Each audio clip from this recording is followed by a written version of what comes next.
Welcome to Baking with Success. I'm Chef Gail Sokol, and today I have another treat for you. We're going to be making pecan praline sticky buns, and they are as good as they sound. And we're going to make them with puff pastry. We're not making a yeasted dough. We're going to make them with the puff pastry from my other video. So if you want to make a base puff pastry dough, have that ready to go, and we're going to roll that out to a nice big rectangle.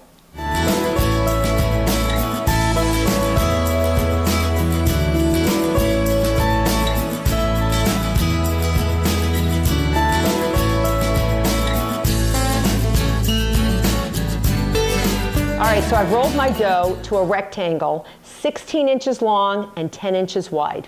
So let me get rid of that.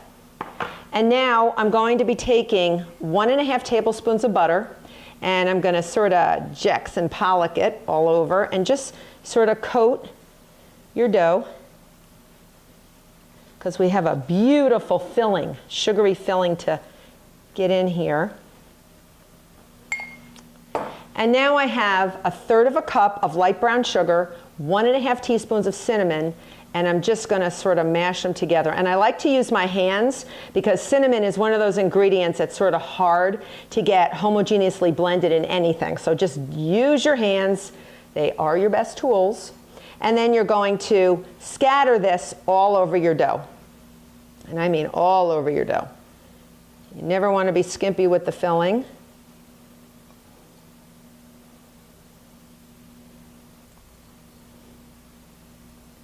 Just spread it all around. And you can even take your hands and sort of spread it so it's actually everywhere. You want it right up to the edges. Okay? And now I have 1/2 cup of dried currants. If you don't like currants, they look like baby raisins.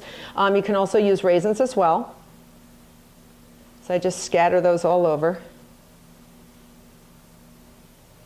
And then I'm going to take my rolling pin, and I'm just going to give them a little press because I want to make sure that those currants don't escape.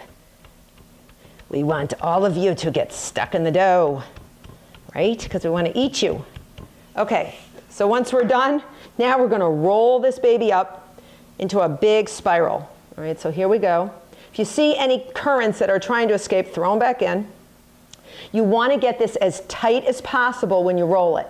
The tighter, so pull back a little bit as you're rolling and make sure, you might even have a helper to do this on one side and you do it on the other, and go at the same rate and just slowly roll it up. Make sure your ends are even, because the tighter it is, the more spiral you get, the more of a spiral you get and the more filling you get, and it just looks prettier. Oop, I see some escapees. Put them back in. Put them back in. You just roll it up. Roll it up. And here, if I'm going to sort of pull it out a little bit, not too much, because I don't want to pull my puff pastry because it'll ruin my layering and my puffiness. Stick that guy back in there and just go right down and just push where the seam is. Don't worry about it. Now you're going to take a sharp knife, and I'm going to cut this log into half it. I'm just going to have it. And I'm going to make 6 pieces on each one, because we're going to make a dozen total. And you can see, look at those pretty, pretty, pretty spirals. Aren't they gorgeous? So what I like to do is to get it just a very consistent size. Cut each half into half again, so you have quarters. And then cut each one into thirds. All right. Cut right down there. And you want to sort of shimmy it. Don't use a serrated knife because it may make a mess out of your dough. So we got 6 over here, and now we got 6 over here.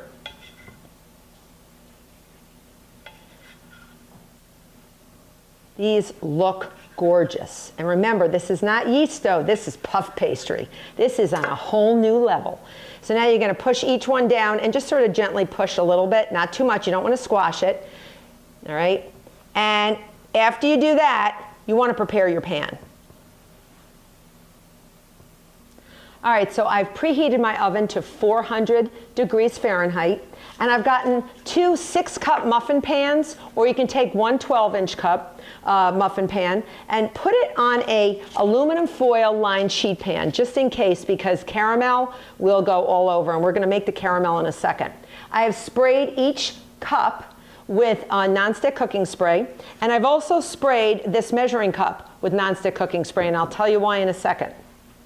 I've made some caramel, and all this is 1 cup of light brown sugar packed, 6 tablespoons of butter, 3 tablespoons of light corn syrup, and a tablespoon of water.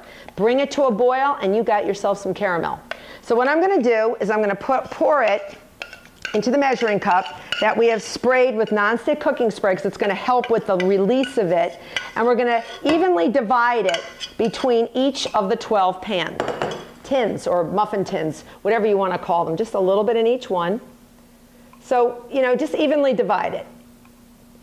Just go around, evenly divide. And this is going to be the bottom of our sticky buns. So when we take them out of the pan, it's going to coat, we're going to pour this over our sticky buns. They're going to be spectacularly delicious. So I'm going to evenly divide.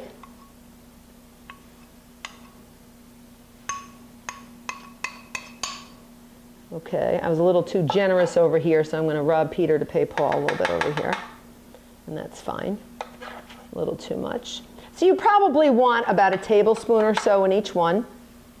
And then what I'm going to do is you're going to take some pecans. If you don't like pecans, then they won't be pecan sticky buns, but they can be any other type of nut you like, walnuts, almonds, whatever. And you're going to put a little bit in each one.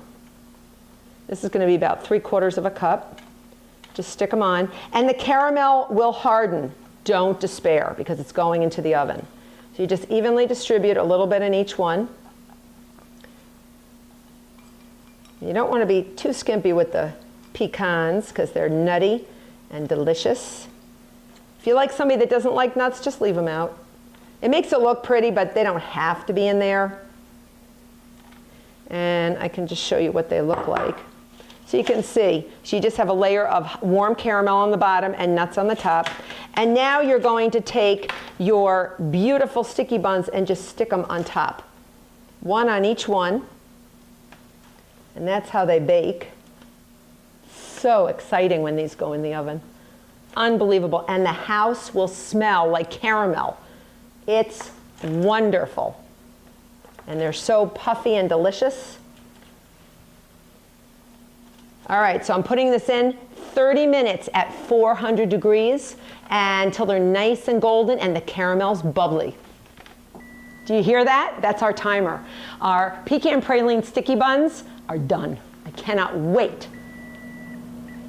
Okay, they're coming out. Oh, they're gorgeous. And they're bubbly, and they are spectacular. Look at these. You can see them bubbling around the edges of all the caramel and the pecans. Now, they baked about 30 minutes, but some ovens may only need 27 to 29, so really watch your oven. You're going for a golden brown color.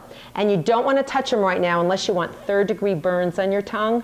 Give it 2 or 3 minutes, just so the caramel sets up a little bit. All right, after impatiently waiting 2 or 3 minutes, and believe me, I am impatient, I'm going to dig in. So what you want to do is to get a big spoon. You want to scoop one of these babies out, go over to a plate, flip it upside down, and let me do another one for you. And then you want to scoop any of the caramel and pecans that were on the bottom. Let me get another one for you. Look at that caramel. Wow. All right, so let me go get another one. And bring it up. And if they ever get too hard, just pop them in the oven again. You can even pop single ones into the microwave. And they freeze nicely too. Just go from the freezer to microwave and you can have yourself a beautiful sticky bun for dessert or breakfast. There we go. Look at how beautiful these are. So, these are delicious. So what I'd like you to do is please check out my website, Baking with Success with Chef Gail Sokol, and I've got tons of YouTube videos on my YouTube channel, Chef Gail Sokol. Until next time, I'm going to eat my sticky buns. Take care.